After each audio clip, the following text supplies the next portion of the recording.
We start in Tianjin, in China, where a series of world leaders have been arriving for a regional security summit. It's a gathering which features several countries who have experienced growing diplomatic tensions with the West in general and the US in particular. Vladimir Putin has made a rare trip outside Russia. Moscow faces the threat of new US sanctions if it fails to agree a ceasefire in Ukraine with Donald Trump's deadline. Also, due at the gathering, more than 20 world leaders. Iran's president, whose country has been condemned by Washington for supporting militant groups across the Middle East. And India's Prime Minister Modi visiting China for the first time in 7 years. India was hit by new US trade tariffs this week. Donald Trump said it was a response to India buying Russian oil and weapons. Modi has already held a bilateral meeting with China's President Xi. Those talks seem to have gone well. Chinese state media says the two leaders agreed that relations between Delhi and Beijing could be stable and far-reaching. Let's speak to Steve McDonald, our China correspondent, who is there for us. Hi, Steve. So just talk us through what's been happening there. Well, here in Tianjin, there's a lot of excitement in this city about them hosting this summit, the Shanghai Cooperation Organization Summit. But I think in news terms, it could well be these meetings on the sidelines of this summit which get all the attention, especially, for example, and you mentioned the one between Xi Jinping and Narendra Modi. Now, in a case of spectacular timing, the Indian leader has come here just as the Trump administration has whacked India with these 50% tariffs. So India's looking around for other potential economic partners, and here's China saying, well, come on, it's about time for us to patch up our differences. Now, when they had their meeting this morning, both sides said it was very successful, and I'll tell you some of what they've were both saying to each other according to the official readout. So according to Xi Jinping, at a time when the world is going through a period of transformation, it's vital for these two countries to be not only friends but good neighbours.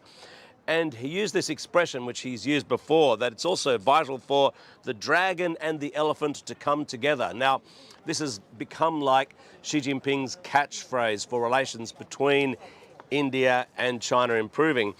As for Modi, he was much more specific.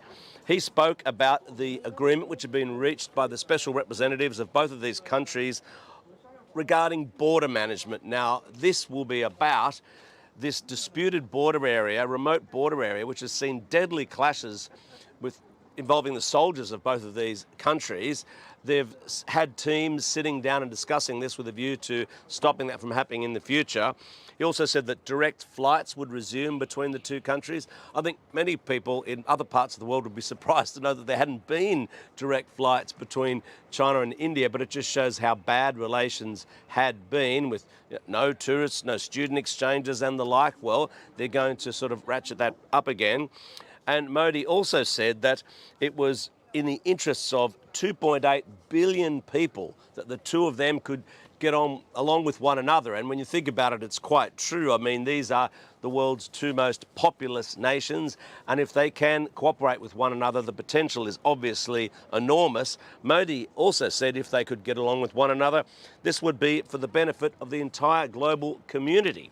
So it sounds like it was a sort of a bit of a love fest between the two of them, and certainly much better than what they, would have expected for years ago when relations were pretty sour between China and India.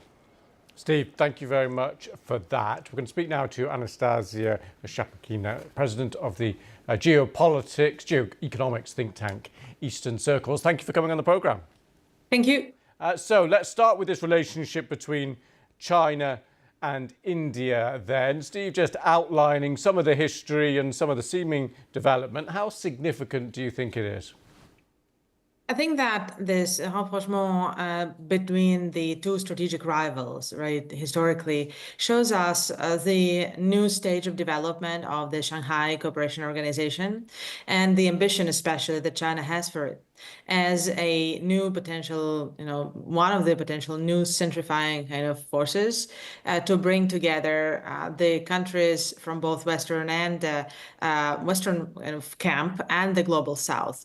around a new architecture of global governance, challenging the Bretton Woods system set up by the United States after the World War II, as China is basically uniting it with the 80th anniversary of the end of World War II.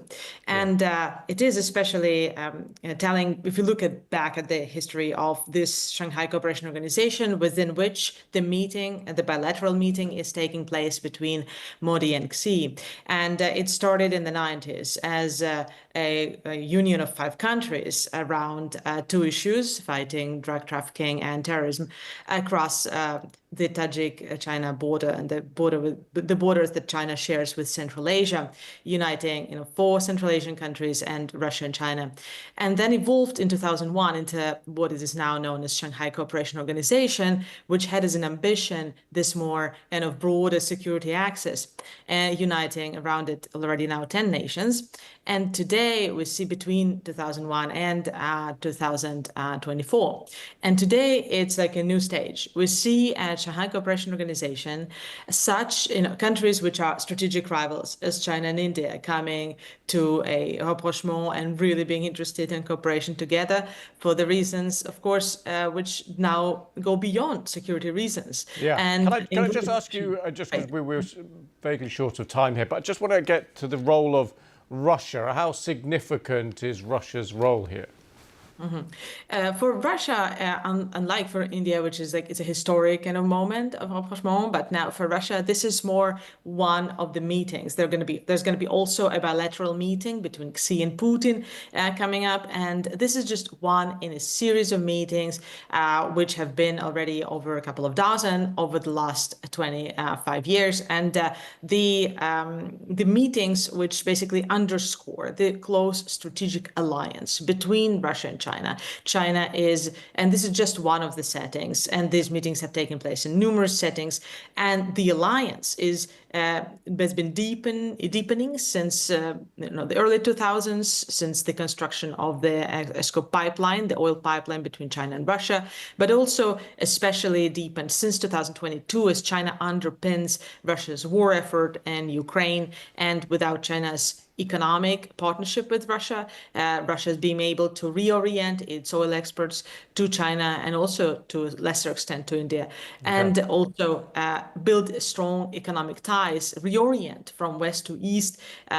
Without this, Russia would not be able to lead the war today. So this is just a sequence of the strategic partnership and alliance which is being built. Anastasia Shaprakina, thank you very much for coming on the programme. Thank you.